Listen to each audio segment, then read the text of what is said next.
Germany has long been praised as a promised land and the celebrated economic powerhouse of the European Union, EU, a place that once attracted large numbers of immigrant workers and global talent thanks to its extensive social welfare system and promise of a secure future.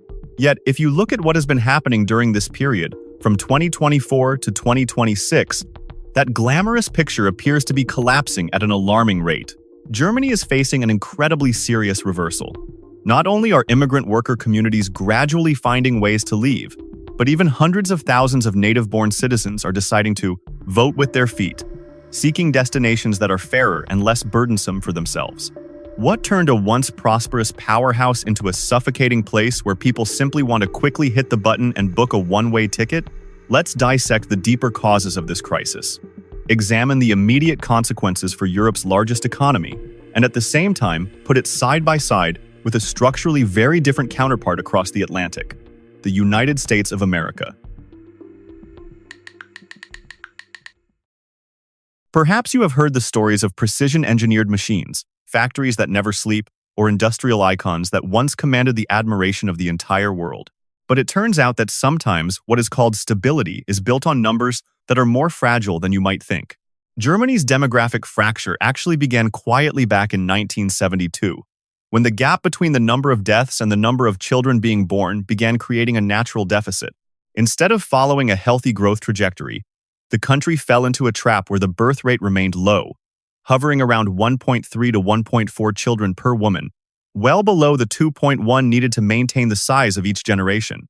That gap grows a little wider every year, pushing Germany into the ranks of the countries with the fastest aging populations in the world, causing the traditional workforce to shrink further and further, while leaving behind an increasingly enormous financial burden that no one really wants to foot the bill for. What is interesting here is that it is not only people coming to Germany as before. Even German citizens themselves appear to be choosing to pack their bags and leave. A trend of net migration among native citizens seems to be continuing and accelerating at a rate that gives serious cause for thought, with a recorded net deficit of tens of thousands more citizens leaving than returning each year, ranging from 81,000 to 97,000 people. What is particularly notable is that most of those leaving are in the prime working age group under 40, concentrated among highly skilled workers, engineers, doctors, and intellectuals who were educated by the domestic education system. Looking at one-way tickets headed for Switzerland, Austria, or Spain, places with more favorable financial environments and tax policies, one has to wonder what policymakers in Berlin are thinking, as they allow this talent to leave as smoothly as someone scrolling past a shopping bill at major stores like Home Depot. Yet the story does not seem to end there. Germany's economic growth model over the past several decades may never have truly been self-sustaining through entirely domestic resources, but instead has relied on continuously injecting new blood from immigrant workers to fill labor shortages. Projections from labor research institutes have estimated that the country needs at least hundreds of thousands of net immigrant workers every year just to keep the machinery from grinding to a halt. As millions of workers from the baby boomer generation begin reaching retirement age, while net immigration declines sharply due to cumbersome administrative barriers and the declining attractiveness of the economic environment, the system is beginning to creak. The entire industrial structure, supply chains, and social welfare system appear to be facing the risk of a chain reaction breakdown as both manual labor and intellectual talent run short. When you look at the fiscal burden and the figures cited in economic reports, you may realize that the story of wages in Germany brings more sighs than joy. Consider the reality that income taxes combined with social security contributions here can approach 48% for single workers, placing this economy among the most punishing tax environments in the OECD. When a skilled engineer or a young doctor has just entered the stage of earning a decent income, only to see nearly half the fruits of their labor disappear from their paycheck before they even have a chance to build wealth, it is easy to understand the frustration. Of course, when compared with more flexible tax structures across the Atlantic where you can keep most of your income to shop freely on Amazon or allocate your money as you wish into personal investment accounts, this cumbersome government structure looks no different from a money-guzzling machine with no end in sight. And the trouble does not seem to stop with the paycheck being cut down, because Germany's social welfare system operates on a somewhat precarious model called pay-as-you-go, where current workers have to directly shoulder the cost of supporting the retired generation. As the contributing workforce continues to shrink, while the number of people entering retirement grows every day, the National Pension Fund repeatedly finds itself teetering on the brink of a deficit. The management system's response to this problem is all too familiar. Instead of fundamental reform, they choose to continue raising mandatory contributions. This financial game inadvertently turns the people working hard today into hostages, forced to shoulder the debts of the past. Like being forced to pay the bill for a party that someone else attended decades ago. That is why it is hardly surprising that the feeling of having your future squeezed dry is spreading among workers under 40. They realize that every effort to work overtime or advance their careers is simply poured into an increasingly deteriorating welfare system where public infrastructure is overloaded and schools and healthcare are severely underfunded, no different from spending money on a premium service only to receive a complete mess in return. Rather than continuing to pour money into a public retirement black hole with no return in sight, young people and the educated class appear to be choosing to reject participation in this unfair game. They pack up their assets and seek out markets friendly to personal cash flow or independent financial instruments, places where the money they earn truly belongs to them, rather than being used to sustain a bureaucratic system that is running out of vitality. You know, when people are forced to hand over nearly half their income to the government, they should reasonably expect to receive a public service system that runs as smoothly as clicking a button to order home delivery through Amazon Prime. Yet, Germany's reality right now creates an ironic feeling, like accidentally buying an expensive item from the days of Sears paper catalogs only to discover that it malfunctions the moment you turn it on. The original social contract was advertised as clear and fair. High taxes in exchange for top-tier infrastructure and welfare. The only problem is that this so-called top tier seems to exist only on paper, as housing crises in major cities like Berlin, Munich, and Frankfurt push rents to absurd levels, making finding even a basic place to live an overwhelming challenge for any young worker. Not to mention the public transportation system, once the pride of Europe, which now operates with Deutsche Bahn trains that are routinely and frustratingly late, combined with outdated telecommunications infrastructure and a national digitalization process so slow that it makes people feel as though time here has been moving backward by several decades, compared with the rest of the developed world. The real nightmare lies in the way the administrative machinery operates, specifically the bureaucracy at foreigner registration offices, known as the Ausländerbehörde. While the rest of the world has moved on to cloud computing, big data, and artificial intelligence, procedures for renewing residence permits for specialists and technology engineers here remain ridiculously sluggish, thanks to an almost bizarre loyalty to paper documents, red ink stamps, and antiquated fax machines from the last century. The sluggishness and sometimes the rigid, unhelpful attitude of officials inadvertently pushes highly talented minds into a state of legal uncertainty in the very place where they once expected to contribute to their fullest. And it does not stop there. Once these talents make it through the administrative gauntlet and enter the domestic corporate environment, they run into another wall, a workplace culture heavily based on seniority, rigid hierarchies, and an inexplicably extreme emphasis on local language certifications. The result is widespread and continuous brain waste, as talented software engineers, highly qualified doctors, and scientists are forced to accept jobs far below their actual abilities. When individual potential is suffocated day after day within a system that is both expensive in terms of taxes and fees and conservative in its management mindset, drawing up your own ticket out appears to be the most practical and clear-headed way to save your own future. You may be shocked to hear this. The flow of workers from Eastern Europe, such as Poland and Romania, has not merely stopped, it has completely reversed. The number of Poles and Romanians leaving Germany to return home or seek a new destination has now far exceeded the number moving in the opposite direction, creating unprecedented net deficits. As a result, core labor-intensive sectors, such as construction, food processing, transportation, and logistics are facing severe labor shortages, much like a major supermarket chain such as Walmart being left with empty warehouses because no one is willing to transport the goods anymore. The reason behind this exodus is not far-fetched, but rather lies in a combination of harsh realities. The rise of far-right political currents is creating a xenophobic social atmosphere, making foreign workers feel as though they are seen merely as expendable machines rather than genuinely welcomed. On top of that, Soaring prices and the cost of living in major cities have become painfully expensive, no different from stopping at an ExxonMobil gas station only to realize the bill far exceeds your actual income. Ironically, as Germany becomes increasingly suffocating and harsh in terms of taxes and fees, their home countries in Eastern Europe have quietly been improving legal reforms, cutting barriers, and creating more dynamic economic environments, directly drawing this pool of skilled workers back home. Even more troubling for the authorities in Berlin, this disappointment has reached deep into the younger immigrant generation. Surveys from the Center for Immigration and Integration Research show that between 26% and 34% of immigrants are seriously planning to leave. What is particularly notable is that even the second and third generations, the children born on German soil, fluent in German, and raised within the domestic education system, also carry a desire to escape. When a country makes even people born there want to find a way out, treating Germany as nothing more than a temporary stop and quickly hitting the button to book a one-way ticket, much like on Amazon Prime, seems like an extremely rational choice.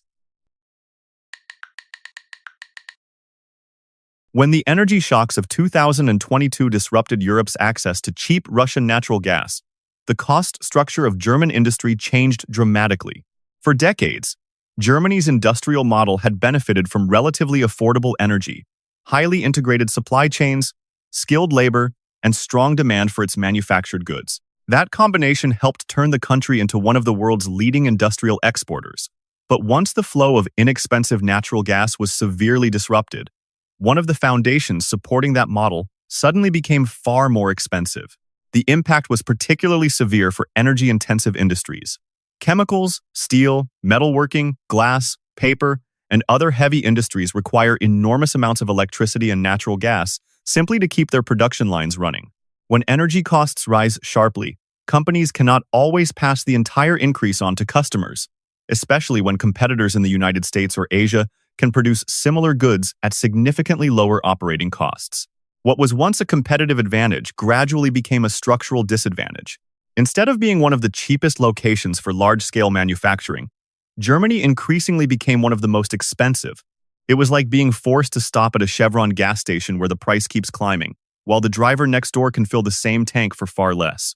For a multinational company deciding where to build its next factory, expand production, or invest billions of dollars, that difference is not a minor inconvenience. It can determine whether a project generates billions in profit or becomes a long-term financial burden. The problem is not limited to energy prices. German businesses also face high labor costs, substantial taxes and social contributions, strict environmental regulations, lengthy approval procedures, and an increasingly complicated administrative environment. Companies must navigate layers of regulation before they can build new facilities, expand existing plants, or introduce major infrastructure projects.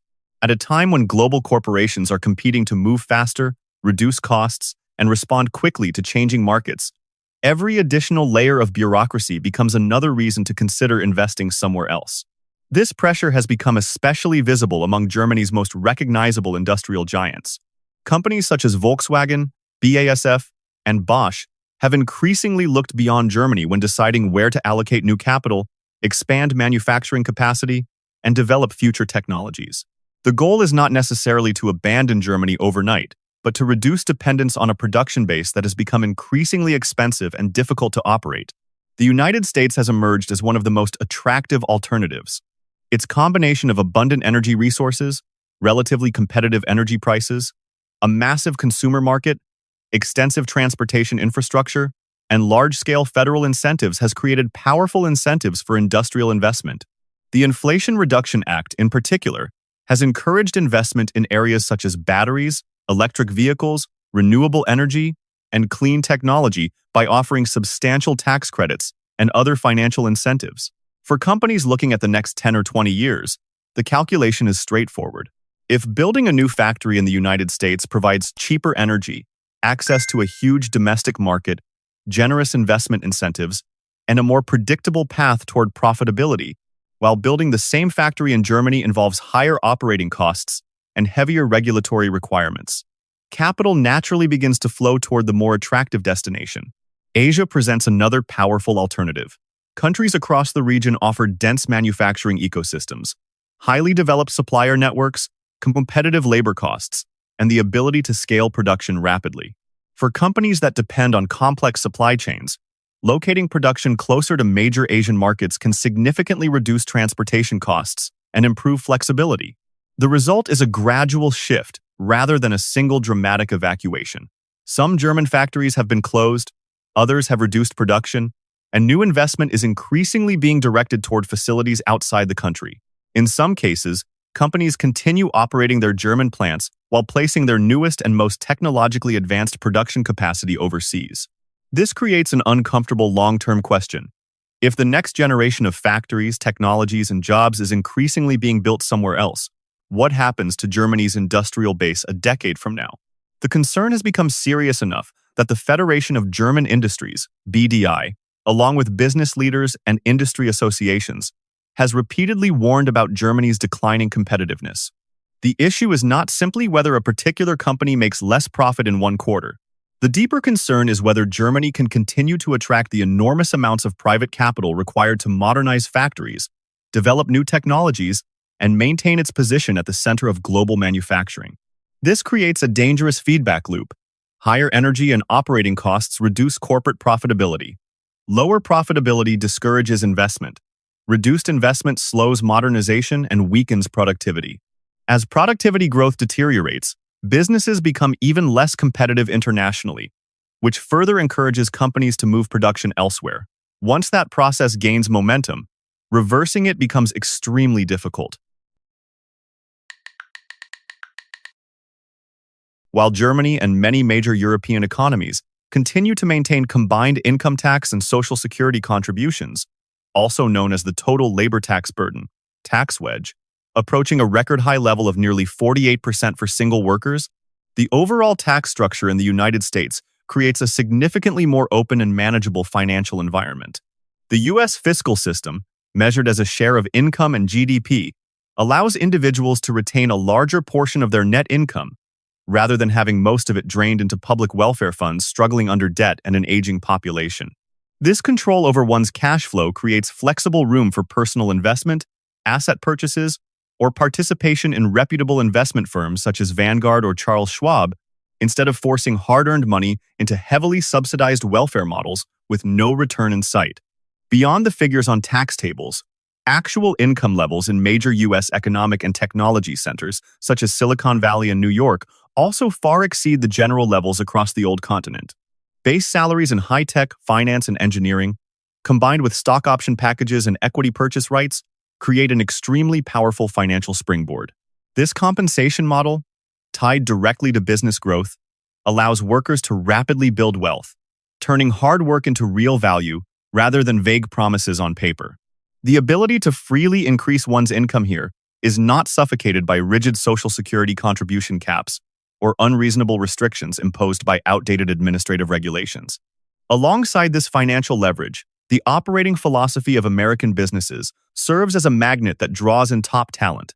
In stark contrast to traditional European workplace culture, often heavily based on seniority, rigid hierarchies, and formal degree requirements or local language certification barriers, the flat management model in the United States emphasizes dynamism, actual performance, and fair compensation based on individual ability.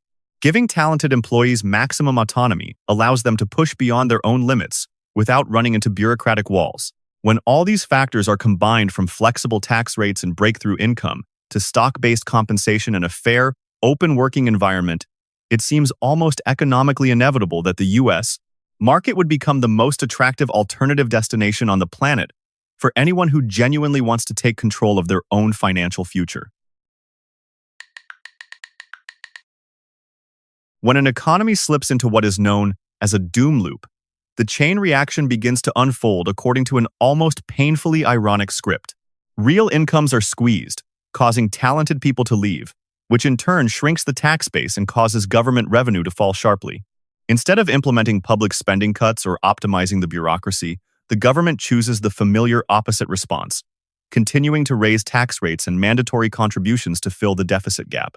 The result is that the fiscal burden becomes even heavier for those who remain, triggering further waves of migration and trapping the entire economy in a self-destructive vicious cycle No different from repeatedly pouring money into repairing a machine that is completely broken at AutoZone instead of simply replacing it.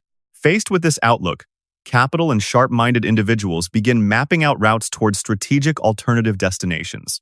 Switzerland has emerged as a leading destination thanks to its absolute stability, world-class infrastructure, and highly favorable personal income tax environment. Meanwhile, the United Arab Emirates, UAE, attracts free-flowing capital, business founders, and technology professionals to dynamic cities such as Dubai through tax optimization policies featuring a 0% personal income tax rate. Alongside lifestyle-oriented options such as Portugal, the United States continues to maintain its position as the world's largest scale destination, offering a massive market, breakthrough income potential, and maximum financial freedom for global professionals. However, leaving a bureaucratic system has never been as simple as getting a one-way ticket. Governments maintain strict legal barriers and long-term financial obligations designed to keep capital from leaving.